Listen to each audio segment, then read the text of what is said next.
Before World War I was even finished, the British government already began to make plans on how the former Ottoman Empire would be partitioned.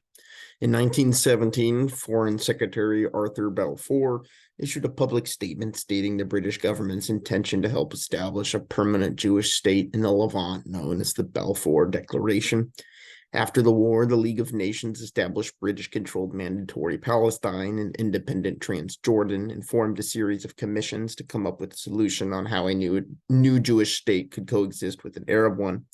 In 1929, the first signs of conflict between the Jews and Arabs were shown when Jewish people came to pray at the Western Wall in Jerusalem and brought furniture with them, something that was against the status quo of Jerusalem that had been in place since the Russo-Turkish War.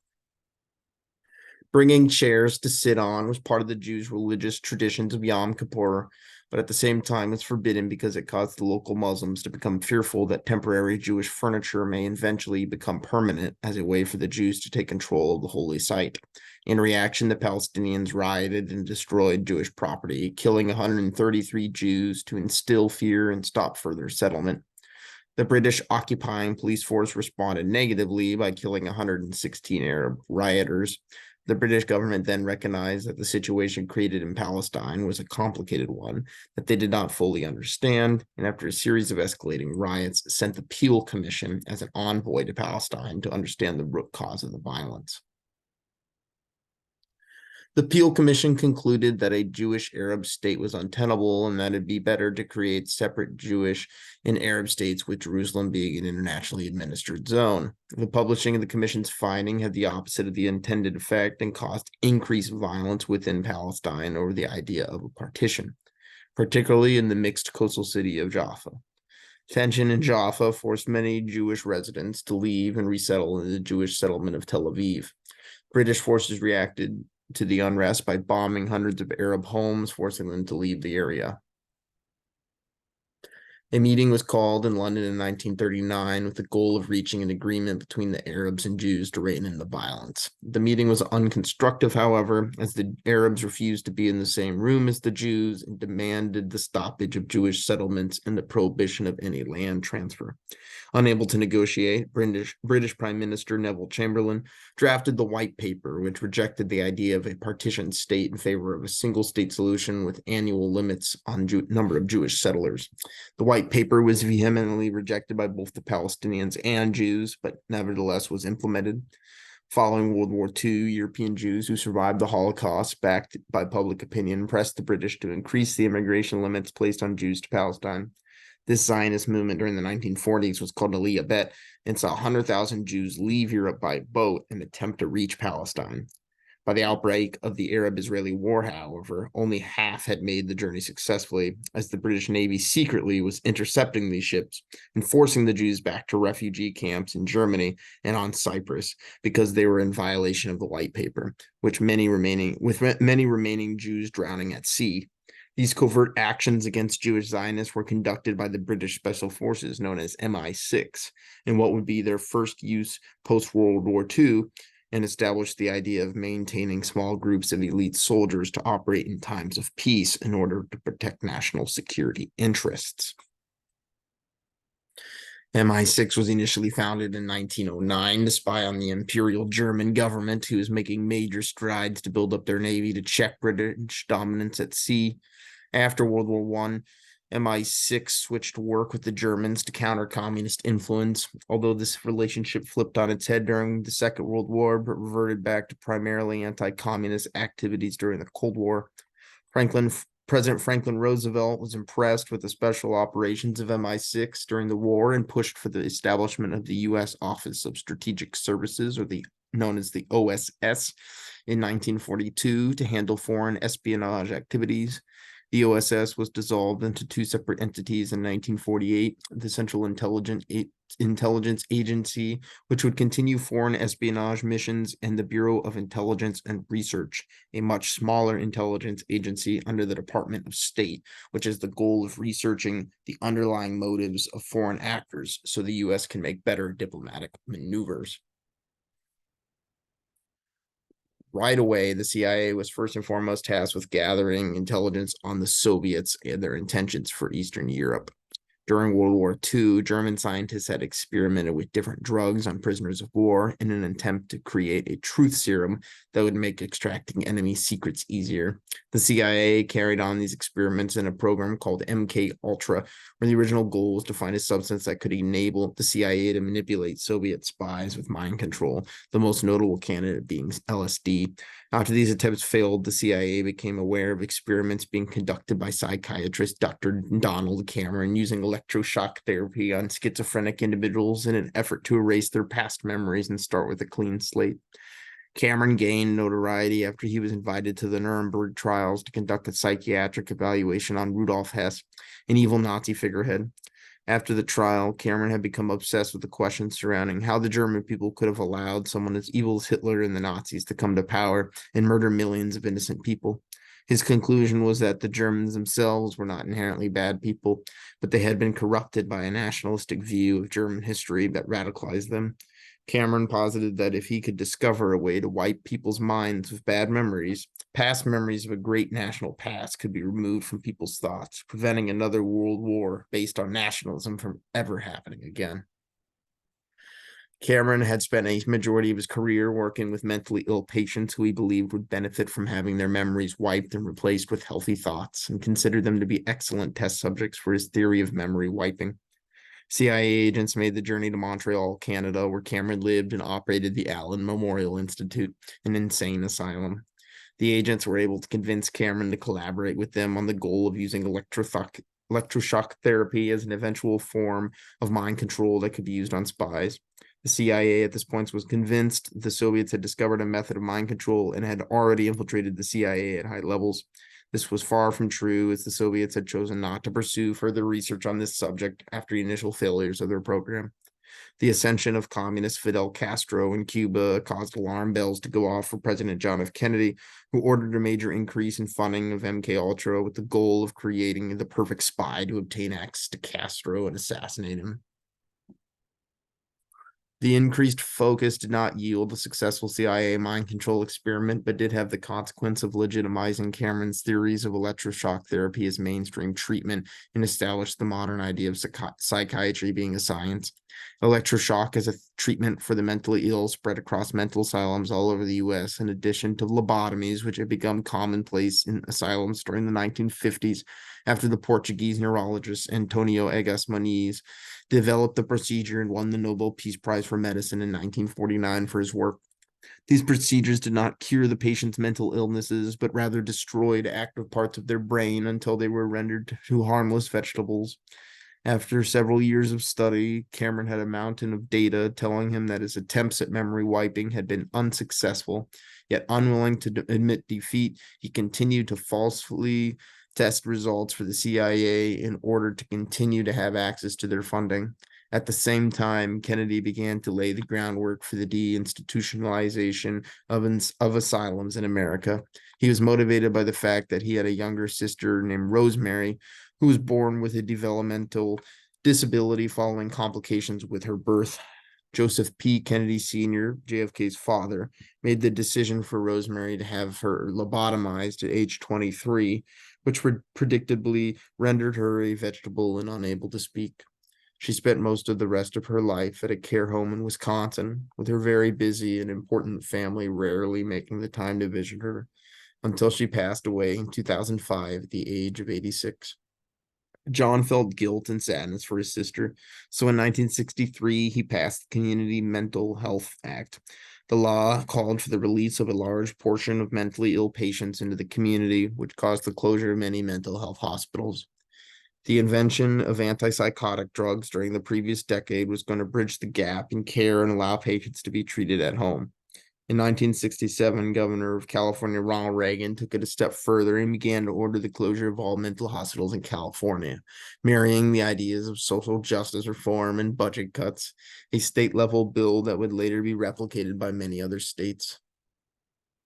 The final nail in the coffin for the image of mental hospitals and the public opinion was the scandal that emerged in 1972 at the Willowbrook State Hospital on Staten Island in New York City.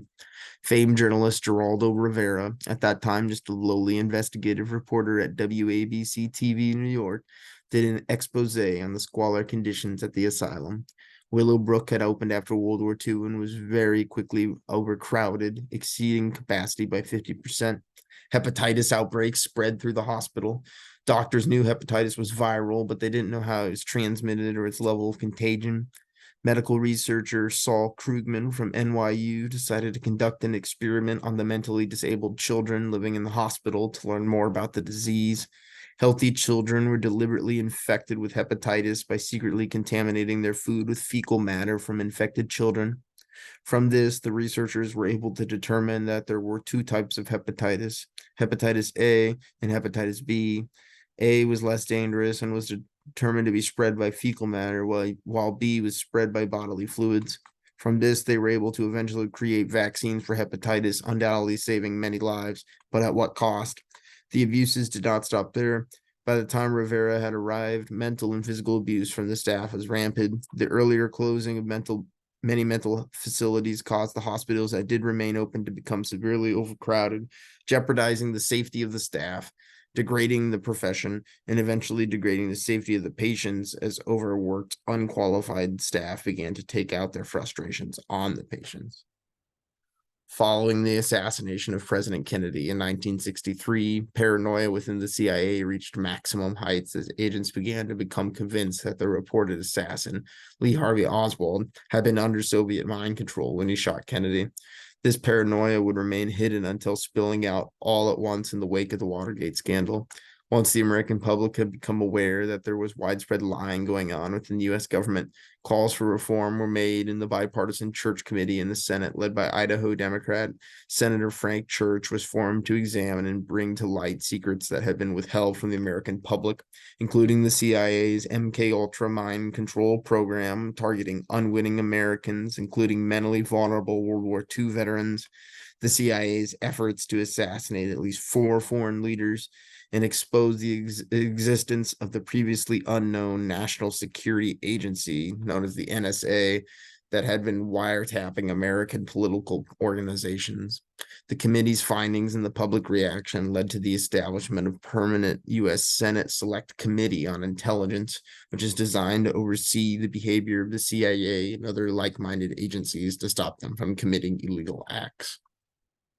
A large portion of public outrage was focused on the mistreatment of mentally compromised patients, many of which were veterans of the Vietnam War who were coming home with troubling, sometimes violent mental episodes, which was later to be determined as PTSD. Politicians and the public felt good about exposing the injustices in government and moving to close all mental hospitals in the U.S. to prevent any further abuse from occurring. This short-sightedness or lack of appetite to go through the trouble of setting up a better system caused a population of 500,000 mentally ill adults to be released into the public with no safety net. While some were able to manage with the newly available medications, others were unable to adjust to or be accepted by society and ended up homeless. The old asylums were boarded up and left to rot. There's even a phenomenon of past patients choosing to return to the closed asylums where they once lived and breaking in and visiting in the abandoned asylum because that's all, or breaking in and living in the abandoned asylum because that's all they ever knew. In 2023, there are 583,000 homeless people in the US, a number eerily like the amount displaced during deinstitutionalization. There are 3 factors that can cause homelessness: mental illness, drug addiction, and structural issues. Most of the time, it's a combination of the 3. First and foremost, mental illness is the root cause of homelessness. You will be hard-pressed to find someone who is living on the street who is not mentally ill in some form. Structural homelessness, where someone can't afford a place to live due to a lack of affordable housing, is rare in the US, but does occur. Structural homelessness is most prevalent in California, where bad state policies and general high demand cause the cost of living for many working class residents to become unaffordable. I'm sure there are many situations of someone losing their job suddenly and not being able to pay their rent or mortgage, leading them to be homeless. Although I'd expect if someone does not have mental illness or drug addiction, that they would seek help and hopefully be able to get back on their feet relatively soon. But more common is structural homelessness is enabled by the other 2 factors. Additionally, not all mental illness cases in homelessness are the same. Psychotic disorders such as schizophrenia may make it hard for people to comfortably fit into society, and oftentimes patients become skeptical of their medication and stop taking it, leading to psychotic episodes. Someone with this condition could very easily end up as homeless as they are unsure of how to take care of themselves. The other type of mental illness faced is one that causes mental anguish, such as from an illness like PTSD or depression. Many people turn to substances to dull their mental pain, which can lead to addiction. Addiction drains on one's personal finances, making them more susceptible to structural homelessness. This risk is increased by the chance that one's substance abuse leads to decreased efficiency and loss of employment. California is the clearest example of the effects of the crisis. The victims of rising cost of living, disproportionately Black people, are not seeing their service sector wages be sufficient to cover the cost of living, leading people to either move somewhere cheaper or join the homeless population. It was a long-held belief that California was a national hotbed for transients due to the balmy weather and lax government attitude when it came to homeless encampments. Last year, an extensive survey was taken of encampments in LA's Skid Row, which proved this theory false, as most residents were from the LA area and had lost their homes due to rent being too high, although most also admitted to mental health issues and drug abuse. Black residents have in particular been priced out of Oakland, a historically Black suburb of San Francisco that dropped from being 44% Black in 1990 to just 22% Black by 2022. In the same period, the inland and less desirable city of Stockton has seen its Black population rise from 2% to 12%. Compton, a suburb in South Central LA was the birthplace of the West Coast hip hop scene, went from being 74% Black in 1980 to 25% Black in 2020. Most of these displaced residents moved out of the state to Las Vegas or back to the Southeast US to be closer to relatives. People who are not mentally ill or addicted to drugs reluctantly pack up and move to cheaper places that they can afford if their home city has issues related to the supply and demand of housing. It is when you add one or the other factors, or both, to the economic issue that produces the conditions for someone to become homeless.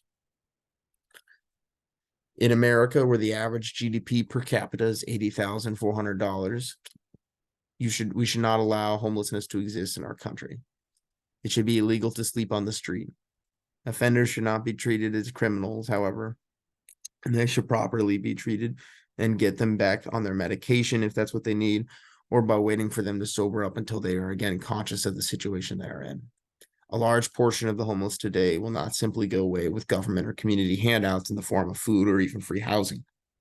Until we accept the mental health issue that has always been here and choose to once again spend taxpayer money on the reestablishment of an American psychiatric hospital network, albeit this time with more oversight, there will be a reliable homeless population. I leave you with my personal opinion.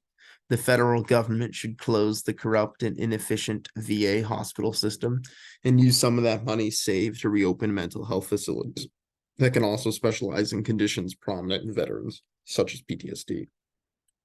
This will become more and more relevant as the size of our active duty personnel shrinks in favor of greater mechanization. The Department of Defense should instead allow veterans to see a private doctor they're choosing, including a specialist if they need that care, and have it to be reimbursed in full by the federal government. Something that sounds expensive, but is undoubtedly much cheaper than operating a score of behemoth, decaying VA hospital campuses around the country.